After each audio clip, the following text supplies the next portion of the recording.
All right. For those of you who celebrate, Merry Christmas.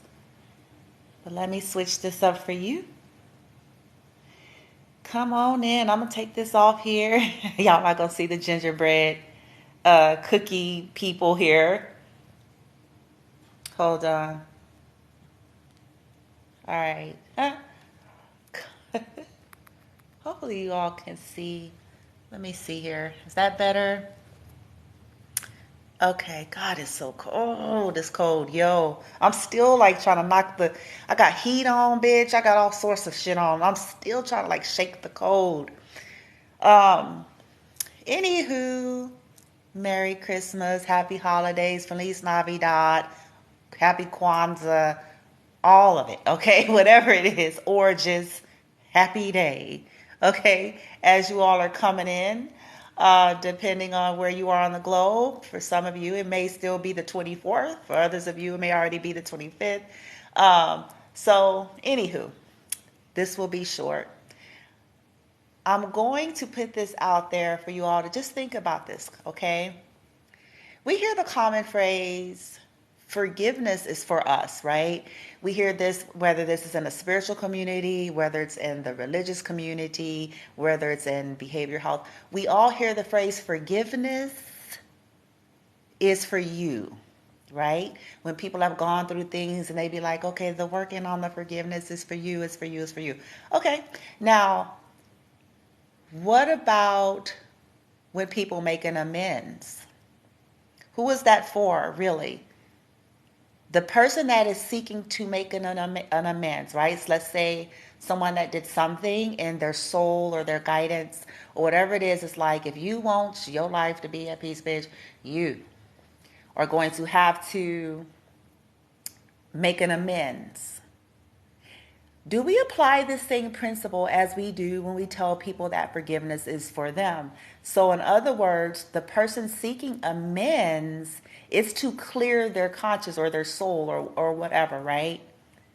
So whether or not, like how we say, whether or not people are deserving of their forgiveness or whether or not, we're going to stay connected or whatever, it has nothing to do with that. So likewise, with an amends. See, when we're being asked to do that, more often than not, we still have an attachment to it. So what do I mean by that? It's like, okay, I'll make an amends if there's your attachment. Amends is not about how the person that we're seeking the amends from, it's not about how they respond. It's about us doing what our soul has called us to do. And I'm going to share this little clip here. One of my favorite sitcoms. This is a more humorous example, but just look at it from, just try to parallel it to what I'm saying here. This is a situation where Christine tried to go back in time to a girl that she tortured. Okay? She was a bully. And she was concerned because her son was starting to become just like her. And so a part of her trying to be an example, not just in word, but in deed, she was encouraged to try to make an amends with this girl that she tortured in high school or in junior high or whatever. But her initial attempts, she had an attachment to it, right? So just listen. Just watch.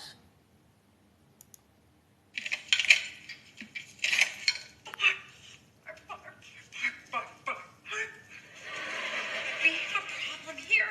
Yeah, we have a problem. You close the gym at 3 in the afternoon.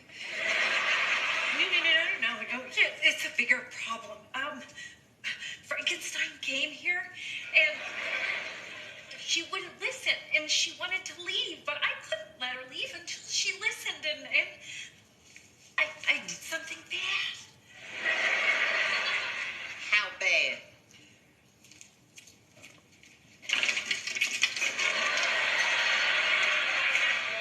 That's bad. How the hell did this happen? She said that I was a bad person. You are a bad person. You kidnapped her. problems go away. We'll need a car with a clean registration and a shovel. Gonna have to go off the grid for a while, cross over into Mexico and dye our hair. Get it? I'm not dyeing my hair. Really? That's the part you don't want to do? I love my hair, okay? And if you would just accept my apology, none of this would have happened. Fine, I forgive you. You're a lovely person. See, you know what? I can tell that you really don't mean that. God, Francis, you keep making me do things that I hate myself for. You should hate yourself. You're a horrible, horrible human being. You're a bully and possibly sociopathic. God, I was finally free of you. I finally left that awkward 7th grade girl behind at a plastic surgeon's table, and then you come back here and you stir it all up again just so you can feel better. Well, you know what? I don't want you to feel better. How can you say that? I'm tired. How can you say that? Because she's right.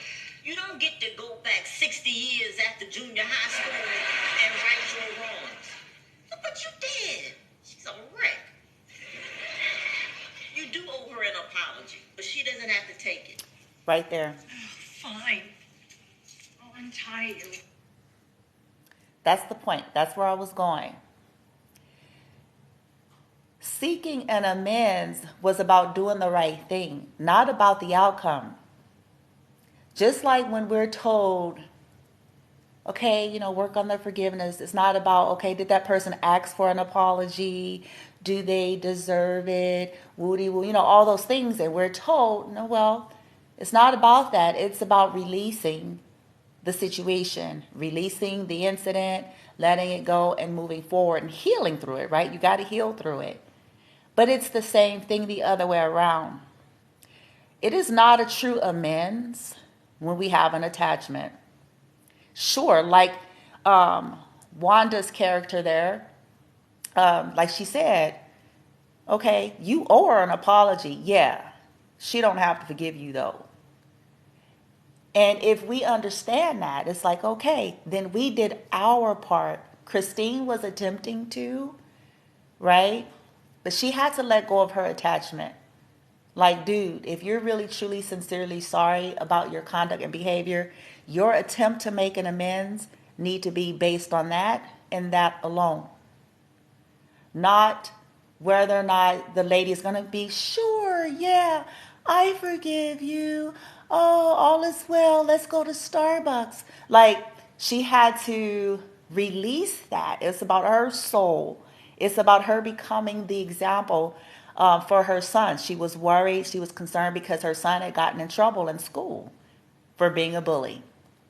And she felt like something needed to change, something other than her sermons or her preaching or her whatever. She needed to be an example. If she's trying to tell her son to not be a bully, if she was trying to tell her son that wasn't an appropriate way to be or to apologize or yada, yada, she needed to be that, right? And so I just wanted to invite you all to play with that and think about that.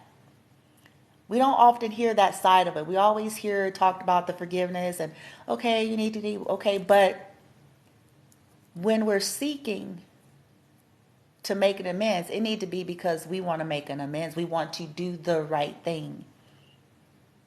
In this case, in the show, she had tortured the woman, okay?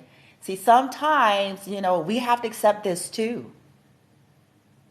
Whatever happened, look, she got the woman fucking tied up in the goddamn shit. So not only did she bully her in childhood, right? Because she didn't give her the response that she wanted when she sought amends, she further violates the woman, okay? Which kind of, speaks into this whole thing. Christine need to go get some help. But anyway, because like Wanda's character said, you don't get to dictate that. You need to be making an amends for your conduct, but people don't have to respond the way you feel like they have to respond. If you know you were wrong, you simply need to face that you were wrong. Whether or not you get a doggy treat for going to somebody and saying, I'm sorry, whether or not you get this big happy ending, that's an attachment. It's something for us to think about.